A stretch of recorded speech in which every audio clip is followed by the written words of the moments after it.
Hello everyone, मैं मिथुन सिंह स्वागत करता हूं आप सभी का। आशा करता हूं आप सभी बहुत अच्छे होंगे। देखिए, झारखंड सहायक आचार्य के लिए खोट्टा की क्लासेस स्टार्ट हो चुकी है, आप उसे जाकर देख सकते हो। और आज हम लोग जो है संविधान के तहत जो है जो क्वेश्चन पूछे जाते हैं एग्जाम में, वो क्वेश्चनों को जो है हम लोग देखने की कोशिश करेंगे। अगर आपने सिलेबस नहीं देखा है तो देख लीजिए। संविधान यानी कि कॉन्स्टिट्यूशन ऑफ इंडिया, जिसमें क्लास 1 to 5, 6 to 8 के सिलेबस दोनों जगहों पे आपको ये कॉमन पेपर देखने को मिलेगा और ये कॉमन टॉपिक भी है, संविधान आपको पढ़ना है। तो चलिए स्टार्ट करते हैं। इससे पहले देखिए मैं आपको बता दूं, जो करंट अफेयर्स वगैरह है वो मैंने एक अलग से प्लेलिस्ट बना दी है झारखंड सहायक आचार्य के नाम से, तो वो प्लेलिस्ट को जाकर जरूर चेकआउट कीजिए। एग्जाम के पॉइंट ऑफ व्यू से सारे इंपॉर्टेंट क्वेश्चन आपको वहां पे मिल जाएंगे। तो चलिए वेरी फर्स्ट क्वेश्चन के साथ इसकी शुरुआत करते हैं। किस देश के संविधान को संसदीय शासन प्रणाली की जननी कहा जाता है? मदर ऑफ डेमोक्रेसी या फिर पार्लियामेंट्री सिस्टम कहा जाता है? तो देखिए, ये जो संविधान की शुरुआत हुई है या फिर लोकतंत्र की शुरुआत हुई है, वो आपको जो है ब्रिटेन देखने को मिलेगा। ब्रिटेन जो है डेमोक्रेसी है। अब ये आयरनी है कि ब्रिटेन ही जो है अलग अलग जगह पे उपनिवेशवाद यानी कि कॉलोनिज्म को जो है बढ़ावा दे रहा था। अलग अलग जगह पे अलग अलग देशों में इसकी कॉलोनी थी। अगर आप इंडिया के आसपास के देशों को देखोगे तो चाइना भी इसकी कॉलोनी थी। इसके अलावा जो है श्रीलंका भी इसकी कॉलोनी थी। पाकिस्तान तो ऑब्वियस सी बात है भारत का ही पार्ट था। बांग्लादेश भी भारत का पार्ट था। तो इसने जो है बहुत सारे देशों को गुलाम करके रखा था। इवन यूएसए भी जो है ब्रिटेन का ही पार्ट था। यूएसए भी ब्रिटेन का पार्ट था। ऑस्ट्रेलिया आज भी जो है वहां के क्वीन को जो है अपना जो है सबसे बड़ा पद जो है देता है। ठीक है, चलिए आगे बढ़ते हैं। यानी कि पहले क्वेश्चन का आंसर क्या हो जाएगा? ब्रिटेन हो जाएगा। नेक्स्ट क्वेश्चन की ओर हम लोग बढ़ेंगे। नेक्स्ट क्वेश्चन देखिए आपके सामने ये रहा, और ये देखिए, ये आपको जो है, वेट ए मिनट, फिर से मैं दिखा देता हूं आप लोगों के लिए। ये देखिए, ये जो है आपको ब्रिटेन की जो है संसद, पार्लियामेंट, वो आपको यहां से दिखाई पड़ेगी। अगला क्वेश्चन देखो क्या है। किस देश का संविधान अलिखित है, जो रिटन नहीं है? Which country constitution is a written constitution? यहाँ पे रिटन नहीं, अनरिटन होगा, यानी कि वो रिटन में नहीं है, लिखा हुआ नहीं है। जैसे हमारे देश का संविधान बाबा साहब भीमराव अम्बेडकर के द्वारा लिखा गया है, वैसा संविधान आपको जो है कहां पे नहीं मिलेगा? तो देखिए, इसका भी जवाब ब्रिटेन है। ब्रिटेन में लिखित संविधान है ही नहीं। ब्रिटेन में जो है लिखित संविधान आपको नहीं मिलेगा। डी इसका क्या होगा? सही जवाब हो जाएगा। चलिए आगे बढ़ेंगे नेक्स्ट क्वेश्चन की ओर। विश्व का सबसे प्राचीन लिखित संविधान किसका है? तो इसका आंसर देखिए यूएसए, यानी कि संयुक्त राज्य अमेरिका हो जाएगा। कौन हो जाएगा? Option number B. अमेरिका का संविधान सबसे पुराना है और सबसे कठोर भी है। याद रखिएगा, कठोर, सबसे रिजिड। इंग्लिश में जो अगर मैं बोलूं तो ये हो जाएगा रिजिड। याद रखना आप इसे। और एक और बात, ये इसमें जो है परिवर्तन करना, किसी भी चीज को हम लोग जो अमेंड कर देते हैं हमारे देश का संविधान में, अमेरिका में ये काम नहीं आएगा। ठीक है, चलिए अगले क्वेश्चन की ओर हम लोग बढ़ेंगे। नेक्स्ट क्वेश्चन देखिए क्या है। विश्व का सबसे लंबा संविधान किसका है? अपनी बारी है। भारत का संविधान सबसे बड़ा लिखित संविधान है। याद रखिएगा इस बात को। और भारत का संविधान कैसा है, ये क्वेश्चन बार बार पूछा जाता है कि भारत का संविधान कैसा है। तो याद रखिएगा, भारत का संविधान क्या है? लिखित है। याद रखिए, ये तो पहली बात हो गई। दूसरी दो और बातें मैं आपको बता देता हूं। लिखित होने के अलावा ये जो है, ये ना तो कठोर है, कठोर भी नहीं है भारत का संविधान, इसे भी याद रखना है आपको। ना तो कठोर है और ना ही ये क्या है, जो है ये कमजोर है। समझ रहे हो मेरी बात को? इसे आसानी से तुरंत बदला भी नहीं जा सकता है। यानी कि भारत का संविधान क्या है? ना तो बहुत कठोर है, ना ही बहुत लचीला है, ये मीडियम में है। आगे देखते हैं, विश्व का सबसे लंबा संविधान किसका है? तो मैंने अभी आपको बताया, डी का क्या होगा? सही जवाब हो जाएगा। यहां से देखिए, लार्जेस्ट कॉन्स्टिट्यूशन की अगर बात करो तो वर्ड के अकॉर्डिंग, तो भारत के संविधान में 1,46,385 वर्ड्स हैं। ये भी एग्जाम में पूछा जा सकता है, याद रखिएगा, 1,86,385 याद रख लीजिएगा। ठीक है, आगे बढ़ते हैं नेक्स्ट क्वेश्चन की ओर। अगला क्वेश्चन देखो क्या है। निम्नलिखित में से कौन सा संवैधानिक निकाय है, कॉन्स्टिट्यूशन बॉडी है? यानी कि संविधान में जिसकी चर्चा की गई है, जिसका वर्णन किया गया है, उस बॉडी को क्या कहते हैं? तो देखिए, नीति आयोग, ये जो है गवर्नमेंट के द्वारा फॉर्म की जाती है। संविधानिक ये जो है निकाय नहीं है, कॉन्स्टिट्यूशन बॉडी भी नहीं है, डीआरडीओ भी नहीं है। इसके अलावा एटॉमिक एनर्जी कमीशन, या फिर आप इसे आयोग बोलो, ये भी नहीं है। इसका सही जवाब क्या हो जाएगा? महान्यायवादी, attorney general is the constitution body of India. A इसका क्या होगा? सही जवाब हो जाएगा। आगे बढ़े उससे पहले आप लोगों से रिक्वेस्ट है, आप जिस जिले से, जिस डिस्ट्रिक्ट से इस वीडियो को देख रहे हो, नीचे कमेंट करके आप जरूर लिखें। अगर आप गोड्डा से देख रहे हो, जामताड़ा से देख रहे हो, देवघर से देख रहे हो, दुमका से देख रहे हो, रांची से देख रहे हो, या फिर गुमला, पाकुड़, पलामू, कहीं से भी देख रहे हो, नीचे कमेंट करके अपने जिले का नाम जरूर लिखें। मुझे भी पता चले कि ये वीडियो कहां कहां तक पहुंची हुई है। नेक्स्ट क्वेश्चन देखिए क्या है, रेगुलेटिंग एक्ट। देखिए ये रेगुलेटिंग एक्ट का मतलब क्या है, तो देखिए सबसे पहले आपको पता है कि लंदन से या फिर आप ब्रिटेन बोल लो, ब्रिटेन से कौन आए थे, ईस्ट इंडिया कंपनी आई थी, ठीक है, ईस्ट इंडिया कंपनी आई थी इंडिया में, और ये कंपनी का काम था व्यापार करना, बिजनेस करना, प्योर बिजनेस। लेकिन यहां पे इन्होंने जो है दो तरफा काम किया, एक तो बिजनेस भी किया और इसके अलावा जो है पॉलिटिकल पावर भी अपने हाथ में ले ली। अब इसी को अब देखो, एक्चुअली इंडिया से सपोज कर लो कि कोई टाटा कंपनी जो है किसी और देश पे कब्जा कर ले, या फिर रिलायंस कंपनी जाकर किसी और जगह पे जो है कब्जा कर ले, तो आपको लगता है कि इंडियन गवर्नमेंट जो है इसको बर्दाश्त करेगी? उसी तरह से ईस्ट इंडिया कंपनी जो है कहीं और जाकर या फिर इंडिया आकर जो है उन्होंने यहाँ पे जो है मनमाने ढंग से काम को करना शुरू कर दिया, तो उसी के ऊपर उसको जो है बांधने की कोशिश की गई, रोकने की कोशिश की गई, और वो था रेगुलेटिंग एक्ट, जो कि पारित किया गया था। कब ये पारित हुआ था? 1773 में। 1773 ये बहुत इंपॉर्टेंट रेगुलेटिंग एक्ट है। अब इसमें क्या क्या चीजें आई थी वो भी मैं आपके साथ आगे वाले क्वेश्चन में डिस्कस करूंगा। आंसर इसका क्या हो जाएगा? Option A. चलिए अगले क्वेश्चन की ओर हम लोग बढ़ते हैं। अगला सवाल देखिए क्या है कि कौन सा अधिनियम कंपनी पर ब्रिटिश शासन के नियंत्रण का वैधानिक दस्तावेज है? अभी मैंने आपको बताया, देखिए कंपनी के ऊपर जो है ब्रिटिश शासन यानी कि ब्रिटिश के पार्लियामेंट का जो है कंट्रोल होने की बात जो है कौन सा संविधान का दस्तावेज करता है? तो देखिए इसका सही आंसर क्या हो जाएगा? 1773 का रेगुलेटिंग एक्ट। इसके माध्यम से ही जो है इसके ऊपर जो है जो नियंत्रण करने की कोशिश की गई थी, कंट्रोल करने की कोशिश की गई थी। इंग्लिश में एक वर्ड है कंट्रोल, ठीक है। चलिए नेक्स्ट क्वेश्चन की ओर हम लोग बढ़ते हैं। किस अधिनियम के माध्यम से बंगाल के गवर्नर को बंगाल का गवर्नर जनरल बनाया गया? बहुत बहुत इंपॉर्टेंट क्वेश्चन है। इसका जवाब हो जाएगा 1773। ये कब हुआ था? 1773 में हुआ था, याद रखिएगा। ये भी आंसर क्या हो जाएगा? ए। देखिए 1773 रेगुलेटिंग एक्ट में क्या हुआ था? पहली बात तो कंपनी के ऊपर नकेल कसी गई थी। दूसरा, बंगाल का जो गवर्नर था उस पोस्ट का नाम को बदलकर बंगाल का गवर्नर जनरल बना दिया गया था। याद रखिएगा, पहले ये क्या हुआ करता था? ये जो था सिर्फ गवर्नर हुआ करता था, उसे अब जो है गवर्नर जनरल में बदल दिया गया था। चलिए नेक्स्ट क्वेश्चन। अब देखिए बंगाल का पहला गवर्नर जनरल कौन था? या क्वेश्चन ये भी पूछा जा सकता है कि आखिरी गवर्नर कौन था? तो देखिए दोनों का ही सही जवाब एक ही होगा। अंतिम गवर्नर और पहला गवर्नर जनरल कौन था? तो इसका सही जवाब हो जाएगा वॉरेन हेस्टिंग। वॉरेन हेस्टिंग जो था बंगाल का आखिरी गवर्नर, और इस पोस्ट को ही जो है एक्चुअली व्यक्ति को नहीं, पोस्ट का नाम ही बदलकर रख दिया गया, तो गवर्नर जनरल हो गया, ठीक है। चलिए नेक्स्ट क्वेश्चन की ओर हम लोग बढ़ेंगे, और वॉरेन हेस्टिंग की एक फोटो से मैंने लगा दी है, इसे आप देख सकते हो। अगला क्वेश्चन देखो क्या है, कलकत्ता के सुप्रीम कोर्ट की स्थापना पहली बार कब की गई थी? तो देखिए इसी रेगुलेटिंग एक्ट के माध्यम से 1773 ईस्वी के दौरान ही की गई थी, लेकिन एक्चुअली इसे अगले साल 1774 में इसकी स्थापना हुई थी। लेकिन किस एक्ट के माध्यम से? रेगुलेटिंग एक्ट के माध्यम से। सही जवाब क्या हो जाएगा? ऑप्शन नंबर बी, 1774 इसका सही जवाब हो जाएगा। चलिए आगे बढ़ेंगे, और यहां से जो है आप देख सकते हो, ठीक है। अगले क्वेश्चन की ओर हम लोग बढ़ते हैं। कलकत्ता सुप्रीम कोर्ट के पहले मुख्य न्यायाधीश कौन थे? तो देखिए कलकत्ता सुप्रीम कोर्ट, हाँ कोलकाता में सुप्रीम कोर्ट हुआ करता था। तो देखिए इसके जो पहले मुख्य न्यायाधीश, चीफ जस्टिस ऑफ जो है वो कौन थे? तो देखिए इसका सही जवाब हो जाएगा इम्पे, एलिजा इम्पे इसका सही जवाब है। एलिजा इम्पे यहाँ के पहले मुख्य न्यायाधीश थे। याद रखिएगा इस बात को, यहाँ से आप इनकी फोटो भी देख सकते हो। चलिए नेक्स्ट क्वेश्चन की ओर हम लोग बढ़ेंगे। किस अधिनियम के माध्यम से कंपनी को 20 सालों के लिए राजनीतिक और व्यापारिक अधिकार दे दिए गए? मैंने क्या कहा कि ईस्ट इंडिया कंपनी जो आई थी वो बिजनेस करने के लिए आई थी, लेकिन अब जो है यहाँ पे वो देखिए, अब याद रखना ये 20-20 साल का जो इंटरवल है वो बहुत इंपॉर्टेंट है। हर 20-20 साल में जो है 2 बार इनके टर्म को बढ़ाया जाएगा, और उसके बाद जो है इनके ऊपर जो है लगाम कसनी शुरू हो जाएगी। अभी आप आगे देखोगे चीजों को समझ जाओगे। फिलहाल ये जो है 20 साल के लिए जो है राजनीतिक और व्यापारिक यानी कि बिजनेस राइट्स इनको दिया गया था, और पॉलिटिकल राइट जो है इनको दिया गया था। कब? यही एक्ट में 1773 के रेगुलेटिंग एक्ट में। तो देखिए रेगुलेटिंग एक्ट में बहुत सारा काम हुआ था। पहला काम क्या हुआ था? सबसे पहले बंगाल के गवर्नर का नाम बदलकर गवर्नर जनरल रख दिया गया था। तो बंगाल के अंतिम गवर्नर कौन थे? Warren Hasting. पहले गवर्नर जनरल कौन थे? Warren Hasting. और कंपनी के ऊपर नकेल कसने के लिए जो एक्ट लाया गया था उसका नाम क्या है? तो 1773 का रेगुलेटिंग एक्ट। और 20 साल के लिए जो है इनको अधिकार भी दिया गया था इसी एक्ट के माध्यम से।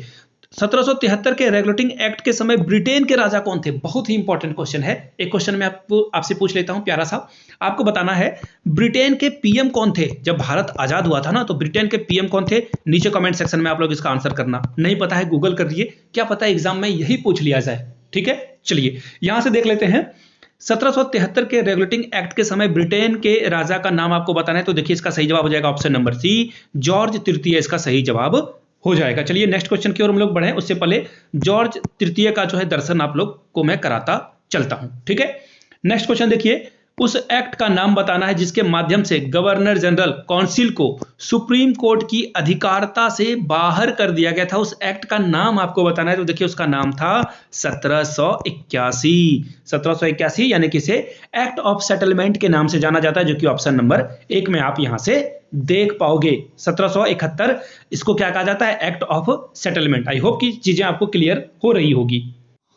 चलिए अब नेक्स्ट क्वेश्चन की ओर हम लोग बढ़ते हैं। नेक्स्ट क्वेश्चन देखिए क्या है, 1773 के रेगुलेटिंग एक्ट के बाद किस एक्ट के माध्यम से कंपनी के व्यापारिक और राजनीतिक एकाधिकार को बढ़ाए गए। मैं आपको बता देता हूं, 1773 में जो है इनको जो है 20 साल के लिए दिया गया और फिर एक बार जो है 20 साल का टर्म इनको बढ़ा दिया गया। मैं बार बार कह रहा था ना कि 20 साल वाली चीजों को याद रखना। तो देखिए इसका नाम हो जाएगा 1793 चार्टर एक्ट। इसका क्या हो जाएगा 1793। देखिए 73 के में जो है 20 ऐड करोगे तो 1793 इसका क्या होगा, सही जवाब हो जाएगा।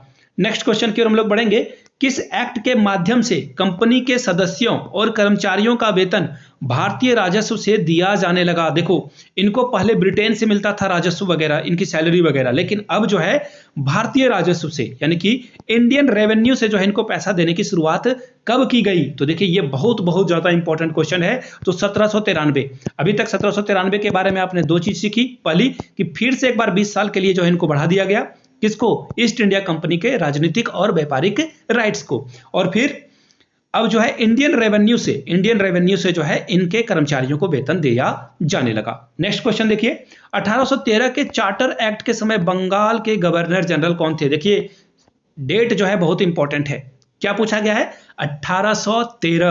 तो 1813 का सही जवाब क्या हो जाएगा, लॉर्ड मिंटो प्रथम। लॉर्ड मिंटो प्रथम इसका सही जवाब होगा। चलिए नेक्स्ट क्वेश्चन की ओर हम लोग बढ़ लेते हैं। यहां से जो है चार्टर लॉ 1813 के समय देखिए ये आपको जो है मिंटो की फोटो भी दिखाई दे रही होगी।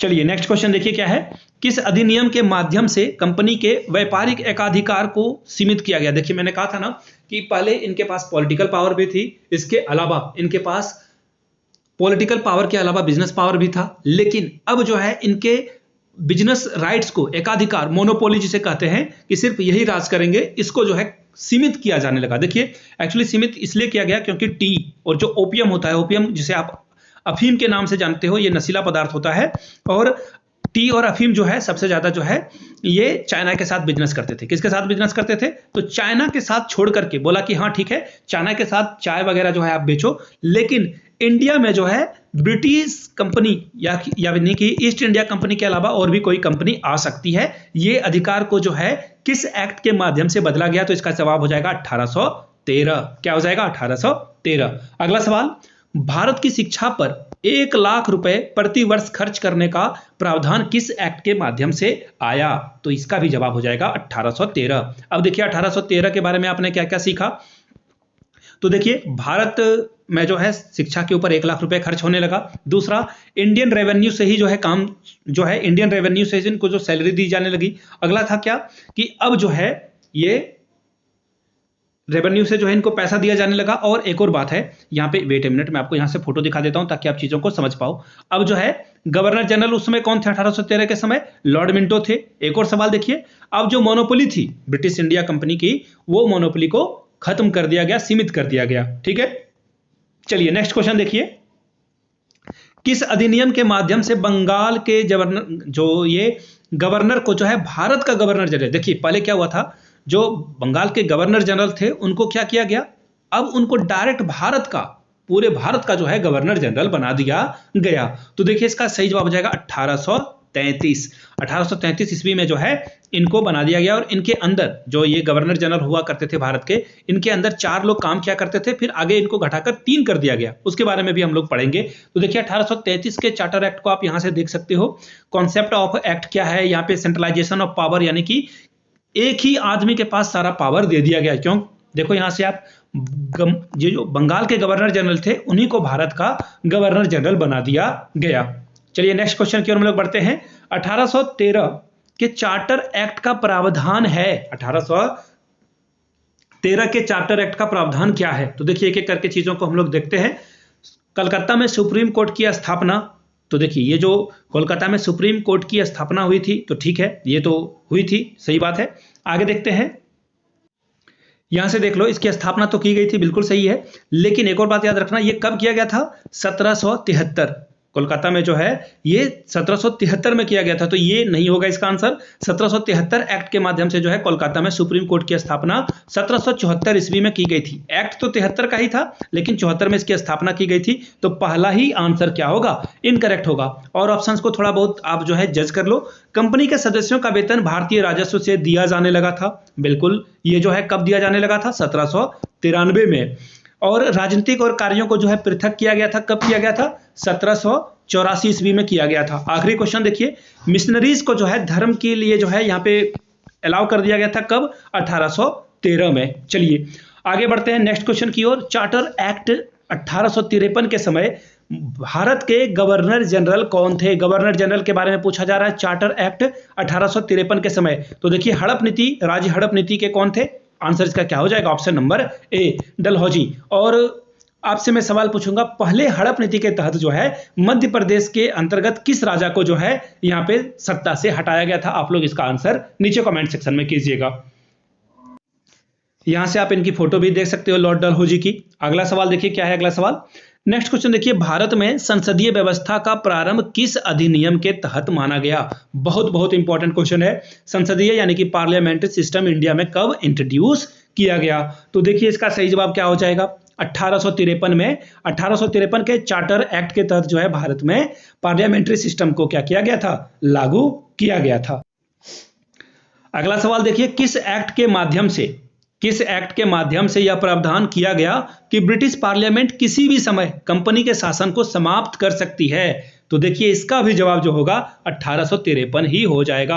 1853 के समय जो है बोला गया कि कंपनी के शासन को कभी भी खत्म किया जा सकता है, ठीक है, और पार्लियामेंट, ब्रिटिश पार्लियामेंट उसे चलाएगी। प्रतियोगी परीक्षाओं की शुरुआत भारत में किस अधिनियम के माध्यम से की गई? तो इसका भी जवाब 1853 में हो जाएगा। 1853 में देखिए क्या क्या बातें हुई कि भारत में जो है, जिसे आप आईएएस के नाम से जानते हो, यूपीएससी की परीक्षा उस समय जो है इस एक्ट के तहत की जाती थी। पहले ये लंदन में होता था, याद रखिएगा, अगर किसी को इंडियन को एग्जाम देना होता था तो वो लंदन जाता था। बाद में इलाहाबाद में जो है इसकी शुरुआत हुई, जब अब जो है इसका नाम बदलकर क्या रख दिया गया है? प्रयागराज रख दिया गया है, ठीक है। आगे देखिए, किस अधिनियम के माध्यम से भारत के गवर्नर जनरल को भारत का वायसराय नियुक्त किया गया? देखिए कितनी बार जो है ये चीजें बदली। पहले क्या था?